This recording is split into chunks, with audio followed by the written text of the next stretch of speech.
السلام علیکم ورحمۃ اللہ وبرکاتہ۔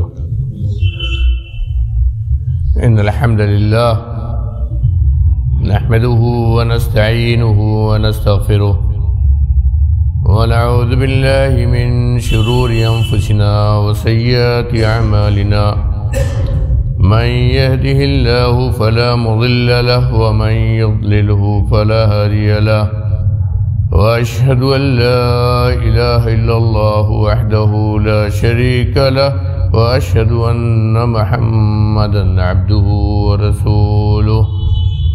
يا أيها الذين آمنوا اتقوا الله حق تقاته ولا تموتن إلا وأنتم مسلمون۔ يا أيها الناس اتقوا ربكم الذي خلقكم من نفس واحدة وخلق منها زوجها وبث منهما رجالا كثيرا ونساء، واتقوا الله الذي تساءلون به والأرحام إن الله كان عليكم رقيبا۔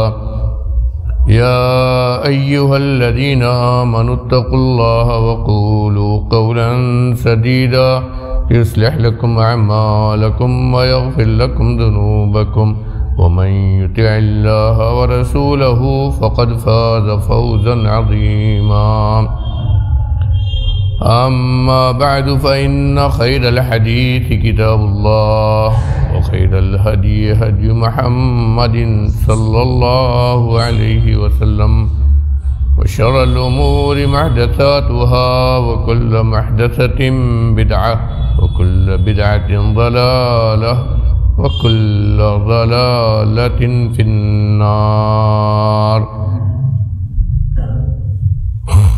أعوذ بالله السميع العليم من الشيطان الرجيم، بسم الله الرحمن الرحيم۔ يا أيها الناس اعبدوا ربكم الذي خلقكم والذين من قبلكم لعلكم تتقون، الذي جعل لكم الأرض فراشا والسماء بناء وأنزل من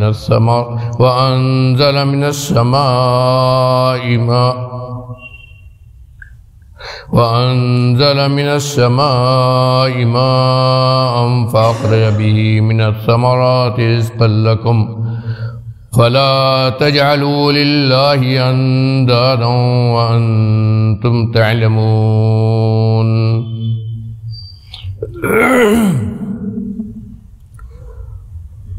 اللهم انفعني بما علمتني اللهم انفعنا بما علمتنا وعلمنا ما ينفعنا وزدنا علما۔ سبحانك لا علم لنا إلا ما علمتنا إنك أنت العليم الحكيم۔ معزز علماء کرام، محترم بزرگوں، نوجوان احباب، اتحاد ابن السلفیہ کے ذمہ داران، پردہ نشین اسلامی ماں اور بہنوں،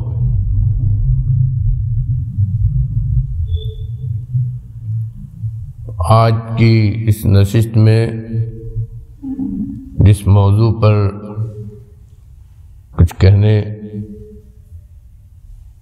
قرآن حدیث کی روشنی میں کچھ باتیں آپ کے سامنے پیش کرنے کا جو مطالبہ ہے وہ ہے توحید الوہیت اور انسانی زندگی پر اس کے اثرات۔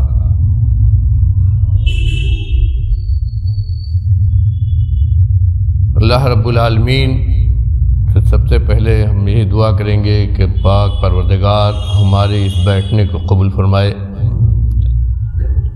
ہم کو سننے سے زیادہ عمل کرنے والی امت بنا دے، کہنے سننے سے زیادہ عمل کرنے کی توفیق دے، اس پرفتن دور میں اپنے دین کو صحیح اصولوں اور کتاب و سنت کی صحیح روشنی میں سمجھنے اور اس کے مطابق اپنی زندگی کو ڈھالنے کی توفیق دے۔ میرے بھائیوں، جو موضوع ہے بہت اہم بھی ہے اور بہت لمبا بھی ہے۔ مختصر طور پر ان بنیادی باتوں کو میں ذکر کروں گا جو عام طور پر آپ حضرات جس کو سمجھ سکیں، اس لیے کہ اس میں بہت سے دقیق مسائل بھی ہیں۔ ہم سب جانتے ہیں کہ عقیدہ توحید کی کیا اہمیت ہے، لیکن یہ بھی افسوسناک ہے کہ اس کا بیان، اس کی اہمیت کو سامنے رکھتے ہوئے اس کا بیان بھی ہمارے یہاں بہت کم ہوتا ہے۔ ہم بھی اچھی طرح جانتے ہیں کہ عقیدہ توحید ہی ہمارے دین کی، پورے دین کی بنیاد ہے۔ دین اسلام جو اللہ کا دین ہے، اور جس دین کے بارے میں اللہ نے خود کہا ہے کہ اس دین کو اللہ نے پسند کیا ہے، اور اس کے علاوہ کوئی دین اللہ کو پسند نہیں ہے۔ وَمَن يَبْتَغِ غَيْرَ الْإِسْلَامِ دِينًا فَلَن يُقْبَلَ مِنْهُ ان الدین عند اللہ الاسلام۔ اس دین کی بنیاد عقیدہ توحید، اور اسی عقیدہ توحید ہی کو بیان کرنے کے لیے تمام انبیاء کرام، اللہ کے پیغمبر اس دنیا میں ہے۔ بنیادی مقصد انبیاء کے دنیا میں بھیجے جانے کا یہی عقیدہ توحید اور عقیدہ توحید کا بیان۔ اس کی اہمیت ہی کو ہم بیان کریں تو اتنے وقت میں نہیں بیان کر سکتے۔ صرف اتنا سمجھ لیجئے کہ عقیدہ توحید اگر آدمی کا صحیح نہیں ہے، چاہے لا الہ الا اللہ 1000 مرتبہ پڑھے، لیکن عقیدہ توحید اس کا شرک کی ملاوٹ سے پاک نہیں ہے۔ ایک طرف وہ کلمہ پڑھے، دوسری طرف شرکیہ وہ اعمال ان عقیدے اور عمل کا بھی مرتکب ہو جن کو قرآن اور حدیث نے شرک کہا ہے، تو اس کے تمام اعمال جتنے بھی نیک عمل کر ڈالے، تمام نیک اعمال کا کوئی اللہ کے عوض نہیں ہے، اور ان کی وجہ سے وہ جنت میں نہیں جا سکتا اگر اس کا عقیدہ توحید شرک کی ملاوٹ سے پاک نہیں ہے۔ صحیح مسلم کے حدیث جابر رضی اللہ عنہ کہتے ہیں کہ نبی کریم صلی اللہ علیہ وسلم فرمایا کہ جو آدمی لا الہ الا اللہ پڑھے وہ جنت میں داخل ہوگا۔ کتنا آسان سا سیدھا سا ہے لا الہ الا اللہ، لیکن اصل چیز کیا ہے جو دوسری حدیث میں ہے، ان اللہ حرم النار علی من قال لا الہ الا اللہ یبتغی بذلک وجہ اللہ۔ ایک شرط لگا دی آخر، اللہ نے جہنم کو حرام کیا ہے اس آدمی پر جو یہ کہے لا الہ الا اللہ کہے یبتغی بذلک وجہ اللہ، جس سے صرف اللہ کی رضامندی مقصود ہو۔ یعنی صرف کہنے سے کام نہیں بنے گا، صرف پڑھ لینے سے کام نہیں بنے گا، آگے شرط لگا دیا یبتغی بذلک وجہ اللہ، یعنی جب کہا لا الہ الا اللہ تو اس کے ساتھ ساتھ اللہ کی خوشنودی بھی لگی ہوئی ہے۔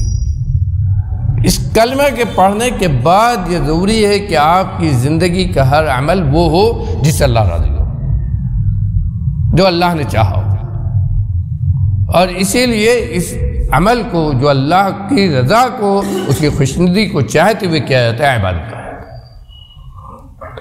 یہ تو سیدھا سا مطلب ہے، لیکن آئیے پہلے ہم یہ جانیں کہ عقیدہ توحید کہتے کیسے۔ اصل میں عقیدہ جو الوہیت ہے یہ اسی عقیدہ توحید کا ایک حصہ ہے، ایک پارٹ ہے، پورا عقیدہ توحید وہ نہیں ہے۔ عقیدہ توحید اصل میں کہتے ہیں وحد، عربی زبان وحد یوحد توحیدا، اسی سے یہ لفظ بنا ہے۔ اس کے معنی ہوتا ہے اکیلا، کسی کو اکیلا مان لینا، کسی کو اکیلا مان لینا۔ لیکن جب ہم اپنے دین کے اعتبار سے عقیدہ توحید کہتے ہیں تو ہم مطلب یہ ہوتا ہے کہ اللہ کو جس کو ہم نے اکیلا الہ مانا ہے، معبود مانا، اللہ کو اپنی ربوبیت میں، ربوبیت جب کہتے ہیں تو اس کا مطلب ہوتا ہے کہ وہی اکیلا پیدا کرنے والا ہے، وہی اکیلا روزی دینے والا ہے، وہی اکیلا مارنا اور جلانے والا ہے، وہی اکیلا اس دنیا کو بنانے والا اور اس نظام کو چلانے والا ہے، اس دنیا میں جتنے بھی معاملات ہیں سب کی تدبیر کرنے والا وہی ہے، وہی سارے نظام کو اپنے حکمت اور اپنی طاقت اور اپنی مشیت کے مطابق چلاتا ہے، وہی مارتا اور جلاتا ہے۔ یہ ساری چیزیں ربوبیت کے اندر، جب ہم ربوبیت کا مطلب ہوتا ہے اللہ کو رب کہنا، الحمدللہ رب العالمین، اس میں اسی ربوبیت کا ذکر ہے، اس کے اندر یہ ساری چیزیں آتی ہیں۔ اسی طرح اللہ کی الوہیت میں اس کو اکیلا ماننا، الوہیت کا مطلب ہوتا ہے عبادت کا، یعنی ہم نے اللہ کو، اللہ جب مانا تو وہی ہمارا معبود ہے، الہ کے معنی ہوتے ہیں معبود کے، وہی ہمارا معبود ہے، وہی یہ عقیدہ ہمارا ہے کہ صرف اور صرف وہی عبادت کے لائق ہے، صرف اور صرف وہی عبادت کے لائق ہے۔ اور جب ہم یہ مانتے ہیں کہ وہی صرف عبادت کے لائق ہے تو عبادت کا جتنا عمل، ہر وہ عمل جسے عبادت کہا جائے گا، ہر وہ عمل جو آدمی عقیدت اور محبت سے عبادت کے طور پر کرتا ہے، وہ صرف اللہ کے لیے ہوگا، وہ صرف اور صرف اللہ کے لیے ہوگا۔ آگے اس کی ہم، کیونکہ اسی پر موضوع پر بات کرنا، اس لیے آگے اس کی ہم وضاحت کریں گے۔ اور تیسری چیز، اللہ کو اس کے تمام صفات میں، اللہ کو اس کے تمام صفات و افعال میں اور اسما میں، اللہ کو اس کے تمام اسما، تمام ناموں اور تمام اس کی صفات میں، اسی طرح اس کے تمام افعال اور تمام خواص کے اندر منفرد اکیلا، وہ اکیلا ہے، تنہا ہے، اس کا کوئی شریک نہیں ہے۔ ان ناموں میں جو اللہ نے قرآن میں اپنا نام ذکر کیا ہے یا نبی کریم صلی اللہ علیہ وسلم نے حدیث میں ذکر کیا، ان صفتوں کے اندر جو اللہ نے قرآن میں ذکر کیا ہے اور جن کا نبی کریم صلی اللہ علیہ وسلم نے حدیث میں ذکر کیا، اسی طرح وہ خواص، اللہ کی وہ خاص چیزیں جو اسی کے ساتھ خاص ہیں۔ مثلا کیا ہے؟ اللہ قادر مطلق ہے، اللہ عالم الغیب ہے، اللہ مختار کل ہے، اپنی زبان میں ہم جو کہتے ہیں۔ اللہ، اگر اللہ کے اختیار میں کسی کو ہم داخل کرتے ہیں تو شرک ہو جائے گا۔ اللہ کی قدرت میں کسی کو داخل کرتے ہیں، چاہے یہ کہیں کہ وہ اپنے ہماری بات وہاں پہنچا دے، شرک ہو جائے گا۔ اسی طرح اللہ لازوال ہے، ہمیشہ سے ہے، ہمیشہ رہے گا، اس کو موت نہیں ہے۔ اسی طرح اللہ رب العالمین عالم الغیب ہے، علام الغیوب اللہ نے کہا ہے، عالم الغیب ہے، اس کے غیب کا علم صرف اس کو ہے، کسی کو بھی نہیں ہے۔ اس عالم الغیب ہونے میں بھی اگر کسی کو ہم شریک کرتے ہیں، چاہے وہ نبی ہو، ولی ہو، کوئی ہو، اگر اس عالم الغیب ہونے میں بھی کسی کو ہم شریک مانتے ہیں کہ وہ بھی غیب کی کوئی بات جانتا ہے، تو یہ بھی شرک ہو جائے گا، یہ بھی اللہ وحدانیت کے خلاف ہوگا۔ اللہ تعالیٰ نے اپنے غیب کے بارے میں کیا کہا ہے؟ عالم الغیب فلا یظہر علی غیبہ احدا الا من ارتضی من رسول۔ اللہ عالم الغیب، اس کے علم غیب کو کوئی نہیں جا سکتا ہے، اس کی حقیقت کو کوئی نہیں پہنچ سکتا ہے، غیب کی اس کی جو چیزیں ہیں ان کو کوئی بھی نہیں جان سکتا ہے مگر اللہ اپنے رسولوں میں سے جس کو منتخب کر لے۔ ہم یہ کہتے ہیں، مانتے ہیں کہ نبی کریم صلی اللہ علیہ وسلم کا علم ہم سے بہت زیادہ تھا، دنیا کی بہت ساری چیزیں آپ کے وقت میں ہوں یا قیامت تک ہونے والی ہوں، بہت ساری چیزیں آپ جانتے تھے اور آپ نے بتایا، آپ کی پیشین گوئیاں صحیح ہوئی، لیکن کیسے جانا؟ اللہ کے بتانے سے۔ علم غیب یعنی غیب کی چھپی ہوئی بہت سی باتیں آپ کو معلوم تھی اور آپ نے بتایا ہے، لیکن کیسے؟ اللہ کے بتانے سے۔ جیسے اللہ نے کہا ہے کہ اللہ نے آپ کو چنا اور آپ کو غیب کی بہت ساری باتیں بتائیں جو آپ نے ہم کو بتائیں۔ عالم الغیب بنفسہ ہی، خود بخود عالم الغیب ہونا یہ نہیں، اللہ تعالیٰ عالم الغیب ہے۔ یہ ان ساری چیزوں میں اللہ رب العالمین کو اکیلا ماننا، ربوبیت، اسی طرح الوہیت، اسی طرح اللہ کا نام اور صفتیں، ان میں اللہ کو اکیلا ماننا، اسی کو کہتے ہیں عقیدت توحید۔ یہ مکمل، اس کو مکمل ہمیں جاننا چاہیے۔ اور حقیقت یہ ہے کہ اس کو جاننا ہم سب کے لیے ضروری ہے، اور خاص طور پر آج کے اس فتنے کے دور میں ہمارے بہت سارے بھائی کہتے ہیں کہ توحید کی باتیں تو بہت سے علمی ہوتی ہیں، ہم اس کو کیا کریں جان کر، لیکن حقیقت میں توحید کی موٹی موٹی باتیں آج جاننا ضروری ہے، اس لیے کہ نہ جاننے کی وجہ سے بہت ساری شرکیہ چیزیں، شرکیہ عقائد اور شرکیہ بدعات یہ آج ہمارے معاشرے کے اندر بھی داخل ہو چکے ہیں۔ آدمی بیمار ہوتا ہے تو کہاں جانتا ہے، آپ خود غور کیجئے کیسے کیسے لوگوں کے پاس پہنچ جاتے ہیں، کیوں جاتے ہیں؟ اس لیے کہ اس تعلق سے ہمارا عقیدہ کمزور ہے، اس تعلق سے ہمارا عقیدہ کمزور ہے۔ نہیں تو صرف اللہ پر توکل کریں اور اللہ پر بھروسہ رکھیں اور صحیح علاج کر کے سوچیں کہ اسی سے ہم کو فائدہ ہوگا، اگر نہیں ہو رہا ہے تو یہ بھی اللہ کی ایک مصلحت ہے، یہ بھی اللہ کی کوئی مصلحت ہے، اور کسی وجہ سے ہو سکتا ہے آزمائشی ہو ہمارے لیے، اس لیے نہیں فائدہ ہوگا، لیکن وہاں ہمارا عقیدہ کمزور ہوتا ہے اور ایسی جگہوں پر جاتے ہیں جہاں عقیدہ و ایمان ہم اپنا بیچ دیتے ہیں۔ ایسی بہت ساری چیزیں مشکلات آتی ہیں تو آدمی بھٹکتا ہے، کیوں؟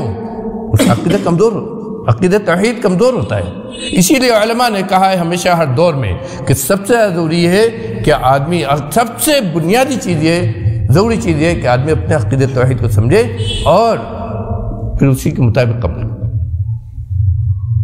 اور غور کیجئے اللہ رب العالمین نے اسی عقیدے کے بیان کے لیے انبیاء اور رسول بھیجے۔ اس عقیدے میں ان تینوں چیزوں میں نے کہا کہ 3 پارٹ ہوئے نا۔ پہلی قسم ہے عقیدہ ربوبیت، یعنی اللہ کو اس سلسلے میں اکیلا ماننا کہ وہی ہمارا رب ہے۔ رب ہونے کا مطلب یہ ہے کہ وہی ہم کو پیدا کرنے والا ہے، وہی اس دنیا کا مالک ہے، وہی اس دنیا کا مالک۔ اللہ مالک الملک تؤتی الملک من تشاء، اللہ مالک الملک تؤتی الملک من تشاء۔ بادشاہت کا بھی بادشاہ مالک وہی ہے، بادشاہت کا بھی مالک وہی ہے، اس دنیا کا مالک ہے۔ 3 چیزیں ربوبیت میں خاص طور پر ہیں۔ پہلی چیز یہ ہے کہ پیدا کرنے والا ہے، ساری چیزیں اسی کی پیدائش سے۔ دوسری چیز یہ ہے کہ پورے طور پر مالک ہے، ہر چیز کی ملکیت اسی کے ہاتھ میں ہے، اور دوسری چیز یہ ہے کہ ہر چیز کی ملکیت اسی کے ہاتھ میں، اور اس کے بعد یہ ہے کہ رازق، روزی دینے والا وہی ہے، اس نظام کو چلانے والا وہی ہے، اس نظام کے حساب سے ہر چیزوں کو بانٹنے والا اور اس نظام کو مکمل طور پر چلانے والا، مدبر الامور جسے کہتے ہیں عربی میں، معاملات کی تدبیر کرنے والا وہی ہے۔ یہ ساری چیزیں داخل ہوتی ہیں عقیدے، جس کو ہم توحید ربوبیت کہتے ہیں، رب جب مانتے ہیں، اور جس کا اللہ نے سب سے پہلا قرآن ذکر کیا، الحمدللہ رب العالمین، اللہ جو تمام جہان کا رب ہے۔ اور دوسری چیز ہے الوہیت، جو اسی کا تقاضا ہے۔ ربوبیت ہمارے جو احباب، نوجوان احباب جامعہ سلفیہ سے یا دینی مدارس سے فارغ، ان کو جاننا چاہیے کہ الوہیت اور ربوبیت، ربوبیت الوہیت یہ دونوں ایک دوسرے کو لازم۔ جب اللہ کو ہم نے رب مانا تو اس کا مطلب یہ ہے کہ وہی معبود ہے، اور جب ہم نے اس کو معبود مانا تو یہ لازم ہے کہ صرف اسی کی عبادت کی جائے، صرف اور صرف اسی کی عبادت کی جائے۔ اگر اس عبادت میں کسی کو شریک کرتے ہیں تو ہم صحیح معنی میں اللہ کو رب بھی نہیں مان رہے، صحیح معنی میں اللہ کو رب بھی نہیں مان رہے۔ رب ماننے کا تقاضا یہ ہے کہ ہم اس کو اپنا معبود بھی مانتے ہیں، اور معبود ماننے کا تقاضا یہ ہے کہ صرف اسی کی عبادت ہو۔ عبادت کیا ہے؟ عام طور پر اس کا ظاہر مفہوم سمجھتے ہیں، لیکن شیخ الاسلام ابن تیمیہ رحمۃ اللہ علیہ نے، علماء نے عبادت کا مفہوم الگ الگ لفظوں میں بتایا ہے، لیکن سب سے جامع جو بات کہی ہے شیخ الاسلام ابن تیمیہ رحمۃ اللہ علیہ فرماتے ہیں کہ ہر وہ کام اور ہر وہ بات، چاہے ہم بات اپنے منہ سے کہہ رہے ہیں یا لکھ رہے ہیں یا سن رہے ہیں، اسی طرح ہر عمل جو صرف اللہ کی رضا کے لیے، اس سے محبت اور عقیدت میں کیا جائے، وہ عبادت ہو جاتا ہے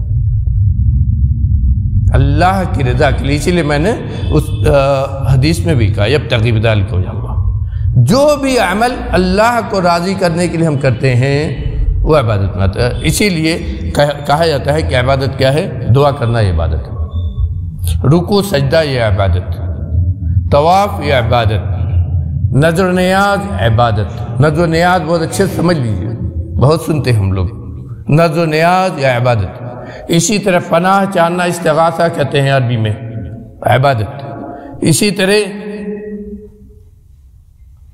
محبت و خوف ادنا درجے کا، محبت و خوف، انسان کو اپنے بھائی سے محبت ہے، اپنی بیوی سے محبت ہے، اپنے گھر والوں سے محبت ہے، اپنے مال منال سے محبت ہے، اپنے اولاد سے محبت ہے، ساری محبت کی قسمیں، ساری محبت۔ لیکن ان تمام محبتوں کے اوپر جو محبت ہے وہ اللہ سے، اس طرح کی محبت جو اللہ سے ہونی چاہیے، اس میں اگر کسی کو ہم شریک کرتے ہیں تو یہ بھی شرک میں آ جائے گا۔ اسی طرح خوف کا معاملہ ہے، سب سے زیادہ اللہ کا خوف ہے، اس درجے کا خوف کسی اور سے اگر ہے تو ہم تو اس شرک میں داخل ہو جائے۔ دیکھیے غور کیجئے، قبر پر جاتے ہیں جو لوگ، وہ کیوں جاتے ہیں؟ کیونکہ یہی توقع تھی، یا تو ان کو وہ قبر والے کو اتنا اونچا سمجھتے ہیں کہ یا تو یہ سوچتے ہیں کہ ان کے ذریعے ہماری بات اللہ کے پہنچتی ہے، بہت سارے کہتے ہیں وسیلے کے تعلق سے، یا یہ سمجھتے ہیں کہ ان کی دعائیں جو ہے وہاں پہنچ جاتی ہیں، تو ان سے جن کی وہ نیچے عبادت کر رہے ہیں، ان سے محبت اور عقیدت، ان سے محبت اور عقیدت اس درجے کی ہوتی ہے جس درجے کی اللہ سے ہونی چاہیے، جس درجے کی اللہ سے ہونی چاہیے، اس درجے کی محبت اور عقیدت ان قبر والوں سے ہوتی ہے، اور اسی لیے شرک، اسی لیے یہ شرک ہے۔ تو سب سے اہم چیز جس کا حکم دیا اللہ رب العالمین نے اور جس کے انبیاء بھیجے گئے، وہ توحید الوہیت ہے، وہ توحید الوہیت ہے۔ اللہ رب العالمین نے قرآن میں جگہ جگہ اس کا ذکر کیا ہے کہ ہم نے انبیاء کو اسی لیے بھیجا، اور توحید الوہیت اسی لا الہ الا اللہ جو ہم پڑھتے ہیں یہیں سے ہو۔ لا الہ الا اللہ میں بھی جن لوگوں نے مدارس میں پڑھا ہے جانتے ہیں کہ جب پڑھایا جاتا ہے تو اسی وقت کہا جاتا ہے کہ اس میں دو باتیں ہیں، لا الہ الا اللہ۔ پہلی چیز ہے کہ کوئی معبود برحق نہیں، نفی جس کو کہتے ہیں، انکار ہے۔ دنیا میں کوئی بھی معبود، جتنی چیزوں کی بھی عبادت کی جاتی ہے، وہ معبود برحق نہیں ہے۔ معبود ہیں دنیا والوں کی نظر میں، معبود ہیں، عبادت کی جاتی ہے، اس لیے معبود ان کو کہا جائے گا ان کی نظر میں، لیکن حق نہیں ہے۔ اس لیے اللہ نے کیا کہا کہ وہی حق ہے، اللہ ہی حق ہے۔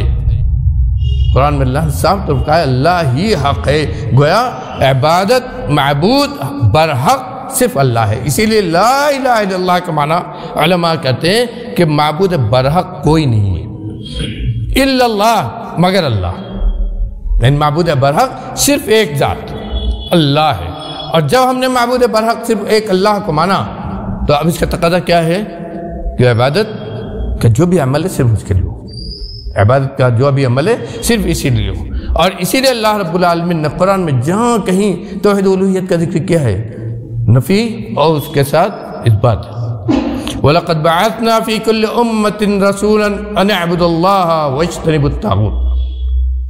اللہ رب العالمین کہتا ہے کہ ہر امت میں ہم نے رسول بھیجا، ہر امت میں ہم نے رسول بھیجا، اور رسول کی رسالت کیا تھی، رسول کا پیغام کیا تھا، رسول نے کیا سمجھایا لوگوں کو، ان اعبدوا اللہ، اللہ کی عبادت کرو، واجتنبوا الطاغوت، اور طاغوت سے بچو۔ طاغوت کہتے ہیں عربی زبان میں ہر اس چیز کو جس کی عبادت کی جائے، جس کے لیے وہ عمل کیا جائے جس سے عبادت کہا جاتا ہے، جس کے لیے وہ عمل کیا جائے عبادت کہا جاتا ہے، چاہے وہ بت ہو، پتھر کا بت ہو، چاہے درخت ہو، اور چاہے قبر کی شکل میں ہو، مردہ ہو، قبر کی شکل میں ہو، اس کے لیے جس کے لیے بھی عبادت کی جاتی ہے، عبادت کا عمل جس کے لیے بھی کیا جائے گا وہ طاغوت ہے، وہ طاغوت ہے۔ تو کیا واجتنبوا الطاغوت فمنهم من هدى الله ومنهم من حقت عليه الضلالة۔ اللہ نے کہا کہ ہم نے رسالت انبیاء کو بھیج دیا اور اپنا پیغام سب کے درمیان دے دیا کہ تمہارا کام یہ ہے کہ صرف اللہ کی عبادت کرو، صرف اللہ کی عبادت کرو، اللہ کے علاوہ جن چیزوں کی یہاں عبادت کی جاتی ہے سب کو تم چھوڑ دو، سب سے بچو۔ تو کیا ہے اب فمنهم من هدى الله، تو ان میں سے کچھ کو اللہ نے ہدایت دی اور انہوں نے توحید کے راستے کو اپنا لیا، توحید پر قائم ہو گئے، لیکن کچھ لوگ ایسے بھی ہیں جن کو ہدایت نہیں ملی، گمراہ ہوئے تو کہاں گئے؟ طاغوت کی عبادت کرنے لگے۔ جگہ جگہ اللہ رب العالمین قرآن میں اس موضوع کا اتنا بیان کیا گیا ہے کہ علماء کہتے ہیں کہ قرآن کو اگر بانٹا جائے تو 3 حصوں میں ہم بانٹ سکتے ہیں، ایک حصہ ان میں سے یہی عقیدۃ توحید ہے، اور اس ایک حصے کو میرے بھائیوں سمجھنے کے لیے ہم لمبی چوڑی ہم تقریر کیا کریں، صرف قل هو اللہ احد سورہ اخلاص کی تفسیر آپ پڑھ لیجیے، اتنا تو وقت نکالیے، اتنا وقت نکالیے، صرف چھوٹی سی سورہ ہے، سورہ اخلاص اس کا نام رکھا گیا۔ غور کیجئے، بہت ساری صورتیں ایسی ہیں جن میں اس سورہ میں کسی لفظ یا کسی واقعے سے اس کا نام رکھا گیا ہے، لیکن سورہ قل هو اللہ احد جو ہے اس کا نام اللہ نے رکھا سورۃ الاخلاص۔ کیوں؟ اس لیے کہ اس میں اللہ کی وحدانیت کا پورے ذکر ہے کہ وہ اللہ احد اللہ الصمد لم یلد ولم یولد ولم یکن لہ کفوا احد۔ جو 3 قسمیں ہم بیان کرتے ہیں وہ سب کا سب اس کے اندر ہے۔ اسی کو آدمی پڑھ لے تو توحید و الوہیت مکمل طور پر خود اس کو سمجھ میں آئے کہ توحید و الوہیت ہے کیا۔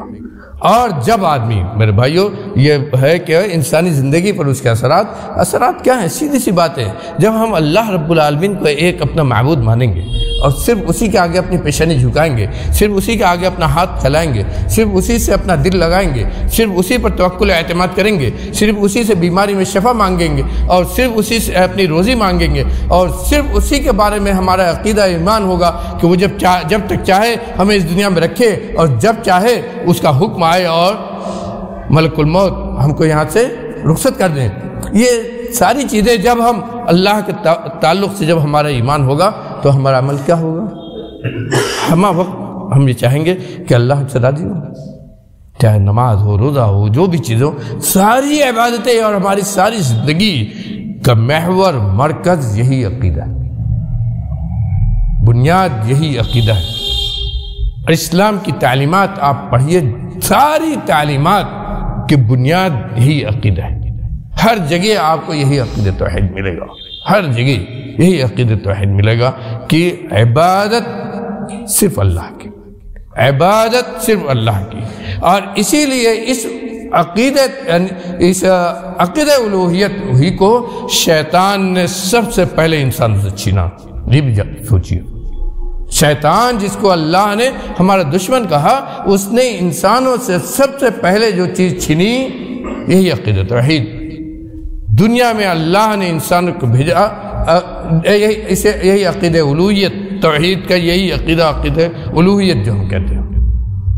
عقیدہ ربوبیت جو ہے اللہ کو رب ماننا، اس کا آج تک کسی نے نہیں انکار کیا ہے۔ فرعون نے بھی انکار کیا تو اللہ نے کہا اس کا دل اس کے انکار کو نہیں قبول کر رہا تھا، اس نے زبردستی اس کا انکار کیا ہے۔ اگر اس کا انکار کوئی کرتا ہے تو فطرت کے خلاف زبردستی انکار کر رہا ہے۔ فطرت کے اندر رکھا ہوا ہے کہ ہر انسان اس بات کو مانتا ہے کہ اس کا رب ایک ہے، یہ فطری عقیدہ ہے، لیکن اس فطری عقیدے کا تقاضا جو ہے وہ انسان پورا نہیں کرتا ہے، یعنی صرف اللہ کی عبادت، اور اسی کو شیطان نے انسانوں سے سب سے پہلے چھینا۔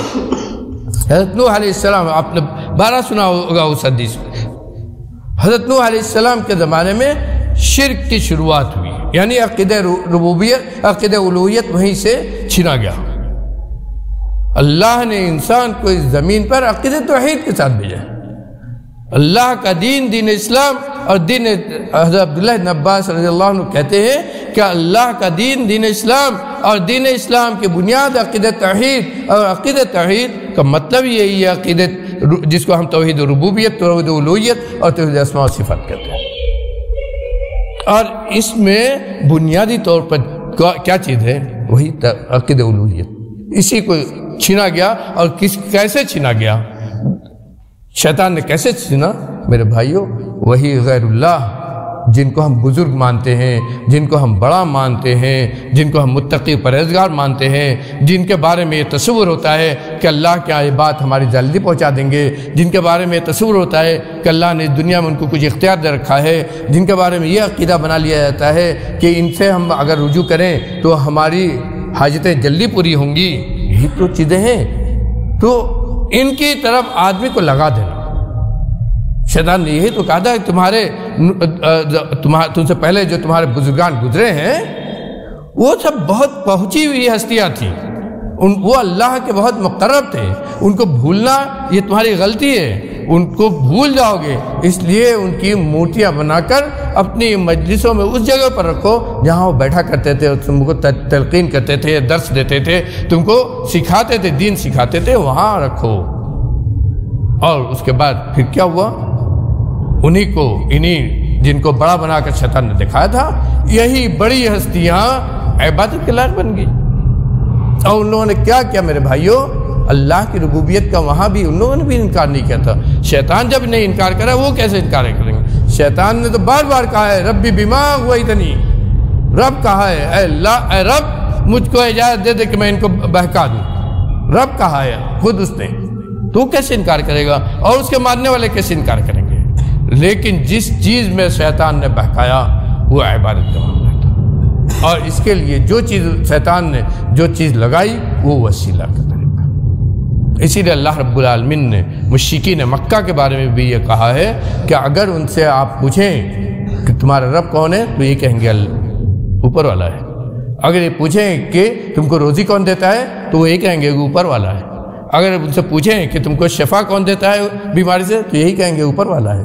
اگر ان سے پوچھیں کہ تم کو پناہ کون دیتا ہے تو وہ یہی کہیں گے اوپر والا ہے۔ تو جب سب اوپر والا ہے تو عبادت کس کی ہونی چاہیے؟ عبادت کس کی ہونی چاہیے؟ اللہ کا یہی سوال ہے ان جگہوں پر۔ اسی لیے اس شیطان نے اس معاملے کو نہیں چھوا کہ یہ فطری چیز ہے۔ کس کو چھوا؟ دوسرے طرف سے گیا، یہ سمجھایا کہ اللہ کے ہاں اتنی بڑی ہستی ڈائریکٹ کیسے پہنچ سکتے ہو؟ وہاں پہنچنے کے لیے کوئی راستہ چاہیے، ایسے افراد چاہیے جو تم کو وہاں پہنچائے، اور انہی کا وسیلہ لگایا، پھر انہی کا وسیلہ لگایا۔ اور آج بھی وہی معاملہ ہے، آج بھی وہی معاملہ ہے کہ ان بزرگوں کا وسیلہ لگایا جاتا ہے، اور ان بزرگوں کے بارے میں وہ عقیدہ رکھا جاتا ہے جو صرف اللہ کے لائق ہے۔ اور یہی شرک ہے جس کے بارے میں اللہ نے کہا ہے وَمَن يُشْرِكْ بِاللَّهِ فَقَدْ حَرَّمَ اللَّهُ عَلَيْهِ الْجَنَّةَ وَمَأْوَاهُ النَّارُ۔ شرک کا ایک نقطہ بھی حرام ہے، اور شرک سے بچنے کی کیسی تلقین ہے حدیث میں، نبی کریم صلی اللہ علیہ وسلم اس کو بھی بہت دقیق انداز میں کہا شرک کتنا پوشیدہ ہے، کیسے پوشیدگی سے تمہارے اندر داخل ہوتا ہے۔ یہ سوچو، کالی چیوٹی اندھیری کالی رات ہو اور کالی چیوٹی کالے پتھر پر چلے، کس کو نظر آئے گی؟ کتنی تاریکی ہوئی کا اس سے بھی زیادہ شرک پوشیدہ ہے، اور اس سے بھی زیادہ پوشیدہ طریقے سے آدمی کے اندر شرک داخل ہوتا ہے۔ اور اسی لیے علماء نے جہاں یہ کہا ہے کہ ہم جانیں کہ عقید توحید کیا ہے، وہیں یہ بھی جاننا ضروری ہے کہ شرک کیا ہے، وہیں یہ بھی جاننا ضروری ہے کہ شرک کیا ہے۔ صرف اتنا جان لینا کافی نہیں ہوگا کہ ہم واحد ہیں، ہم لا الہ الا اللہ پڑھتے ہیں، ہم لا الہ پڑھتے ہیں، اس کے معنی کو سمجھتے ہیں، صرف اتنا کافی نہیں ہوگا، بلکہ دوسری طرف جو چیز ہے انکار، شرک کا انکار، وہ جاننا بھی ضروری ہے تاکہ شرک کی گندگی میں ہم نہ پڑیں، شرک کی گندگی سے بچیں۔ اسی لیے بہت سارے صحابہ کرام ایسے تھے جو نبی کریم صلی اللہ علیہ وسلم سے صرف خیر کے بارے میں، اچھائیوں کے بارے میں نہیں پوچھتے تھے، بلکہ دوسری طرف جو شر، نقصان دہ چیزیں ہیں، فتنہ ہے، شرک کی طرف لے جانے والی چیزیں ہیں، ان کے بارے میں پوچھتے تھے۔ کہتے تھے حضرت مقداد کہ ہم پوچھتے ہیں اس لیے تاکہ ہم ان چیزوں سے بچ سکے جو ہمیں تباہی کی طرف لے جانے والے ہیں۔ نیکی کر لینا یہی کافی نہیں ہے۔ اللہ نے قرآن میں صاف کہا ہے کہ جو لوگ شرک میں پڑے ہوں گے، جو لوگ صرف یہ سمجھتے ہیں کہ ہم نیکی سے اپنے اللہ کے عذاب سے اپنے آپ کو بچا لیں گے، ان کو یہ بھی جاننا چاہیے کہ ہم ان کی نیکیوں کو، ان کے غلط اعمال کی وجہ سے ان کی نیکیوں کو ہم اس دن ہباء منثورا بنا دیں گے۔ کیوں؟ اس لیے کہ نیکیاں اس لائق ہی نہیں رہی کہ اللہ کے ہاں پہنچ سکے۔ اور توحید توحید کی عظمت تو میرے بھائی وہ ہے. ایک حدیث سنیے بس، اسی پر اپنی بات ختم کریں گے، تاکہ آپ خود میرے بھائیو یہ موضوع تقریروں میں صرف سننے کا نہیں ہے. پہلے کہا یہ کوئی ایسا چھوٹا موضوع نہیں ہے کہ ہم اس کو ایسے ہی سن کے ختم کر دیں. توحید پر بہت ساری کتابیں لکھی گئی ہیں، اور قدیم زمانے سے آج نہیں، قدیم زمانے سے لکھی جا رہی ہیں اور آج بھی لکھی جا رہی ہیں. آپ کے پاس اردو میں، انگریزی میں، ہندی میں، سب پر توحید کی کتابیں آپ کے پاس ہیں. اور صرف یہ جاننے کی ضرورت ہے کہ کن کتابوں کو ہم پڑھیں. جیسے ہم یہ کہتے ہیں کہ ان علماء سے آپ اپنے آپ کو جوڑیے جن کے بارے میں آپ جانتے ہیں، جن کے عقیدے کو آپ سمجھتے ہیں، جن فکر کو آپ جانتے ہیں، جن کے اوپر آپ اعتماد کر سکتے ہیں، جن کے علمی سلسلہ نسب، بھائیو غور کیجئے گا، جن کے علمی سلسلہ نسب کو آپ جانتے ہیں کہ کہاں سے پڑھا اور کن لوگوں سے پڑھا اور ان کی فکر کیسی ہے، ان سے اپنے آپ کو جوڑیے، اور خاص طور پر عقیدے کے باب میں. اسی عقیدہ توحید کی تشریح میں بہت سارے لوگ بہکے ہیں. اسی عقیدہ توحید کی تشریح میں بہت سارے لوگ بہکے ہیں. میرے بھائیو آج ہی ایک کتاب نیٹ پر میں پڑھ رہا تھا، غور کرنے لگا تو دیکھا کہ توحید کو کہیں سے کہیں، توحید الوہیت کو کہیں اور سے لے جا کے جوڑ دیا. توحید الوہیت کو، الوہیت کا جب ہم ذکر کرتے ہیں تو یہاں عبادت آتی ہے، اسی کے ساتھ حاکمیت کو جوڑ دیا. اس لیے کہ ایک گروہ مسلمانوں میں بہت بڑا ایسا ہے جو کہتا ہے لا الہ الا اللہ کا معنی ہے حکم صرف اللہ کا، نہیں ہے حکم صرف اللہ کا، ان الحکم الا للہ. حالانکہ سراسر غلط ہے. الہ کے معنی ہوتا ہے معبود کے، یہاں صرف عبادت کا معاملہ ہے، صرف عبادت کا معاملہ ہے، اور عبادت کے ضمن میں ساری چیزیں آتی ہیں. نہیں ہے کوئی معبود برحق مگر اللہ.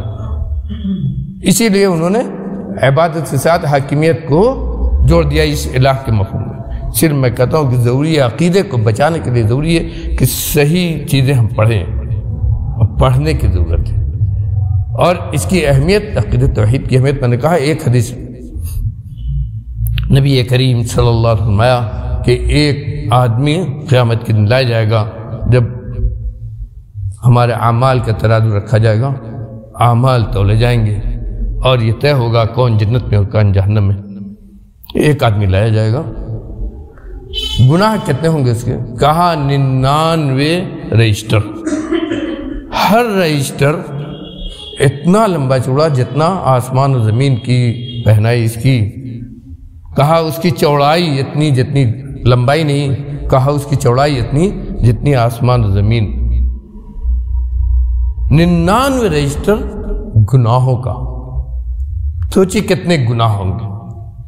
کہا یہ 99 رجسٹر جب تولنے کے لیے میزان پر رکھا جائے گا، ترازو پر اللہ کے، تو اس کی حالت کیا ہوگی؟ سوچیے اس وقت اس بندے کی حالت کیا ہوگی جب کوئی سہارا اس کے پاس نہیں ہوگا. کوئی سہارا اس کے پاس نہیں ہوگا. یوم یفر المرء من اخیہ وامہ وابیہ وصاحبتہ وبنیہ. نہ ماں کام آئے گی، نہ باپ کام آئے گا، نہ بیٹا کام آئے گا، نہ گھر والے کام آئیں گے، کوئی نظر نہیں آئے گا آس پاس. اس وقت جب اس کا 99 رجسٹر اعمال کے ترازو میں رکھا جائے گا تو اس کی کیا پوزیشن ہوگی؟ ذرا ایک بار تصور کر لیجئے صرف آنکھ بند کر کے. اور اس کے بعد اللہ رب العالمین اس سے پوچھے گا کہ کیا اے میرے بندے، کیا تیرے پاس ان گناہوں کے مقابل میں کچھ نیکیاں بھی ہیں؟ کہے گا کہ اللہ اتنے سارے گناہ ہیں میرے پاس، ان کے مقابل میں نیکیاں کون سی میں لاؤں گا؟ کتنی نیکیاں ہیں؟ تو اللہ کہے گا آج کے دن کسی کے ساتھ ظلم نہیں ہوگا، کسی کے ساتھ ناانصافی نہیں ہوگی. ہے تمہارا ایک عمل ایک باقی، ایک چھوٹا سا پرچہ جب آئے گا تو پھر کہے گا کہ اللہ اتنے بڑے اتنے سارے رجسٹروں کے مقابلے میں یہ چھوٹا سا پرچے کی کیا حیثیت ہے؟ وہ پرچہ ہوگا جس پر لا الہ الا اللہ، وہ پرچہ ہوگا اس کے عقیدہ توحید کا اعلان، وہ پرچہ ہوگا اس کے عقیدہ توحید کا اعلان جس میں شرک نہیں ہے. اور حدیث میں ہے کہ وہ جب پرچہ دوسرے پلے میں رکھا جائے گا نیکی کے، تو وہ اتنا بھاری پڑے گا کہ ادھر کے سارے رجسٹر یہ ہوا ہو جائیں گے، ادھر کے سارے رجسٹر وہ ہوا ہو جائیں گے، اور ایک اس کا کلمہ توحید یہ اس کو جنت پہ لے جائے گا۔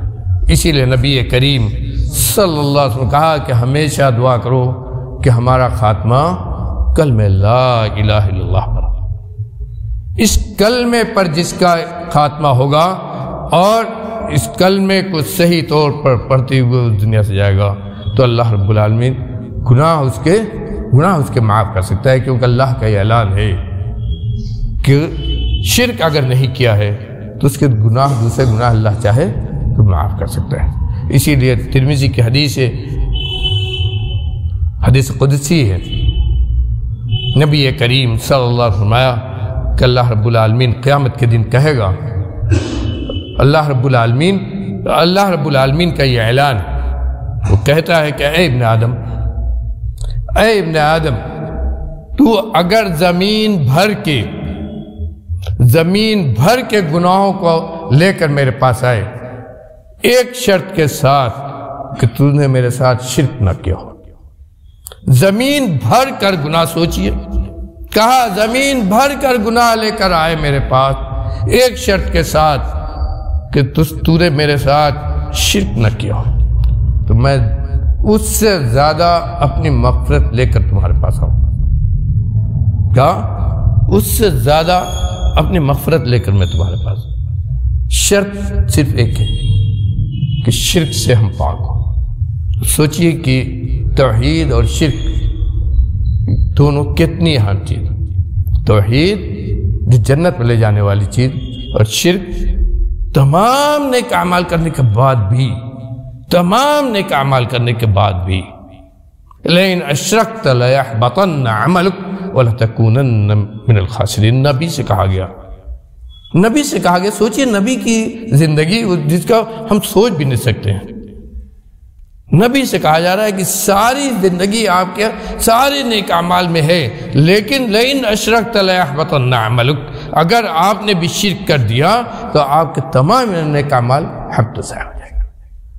اللہ تعالیٰ میں کہنے سے زیادہ عمل کرنے کی توفیق عطا فرمائے، عقیدہ توحید کو سمجھنے اور اس کے تقاضے کو پورا کرنے کی توفیق عطا فرمائے۔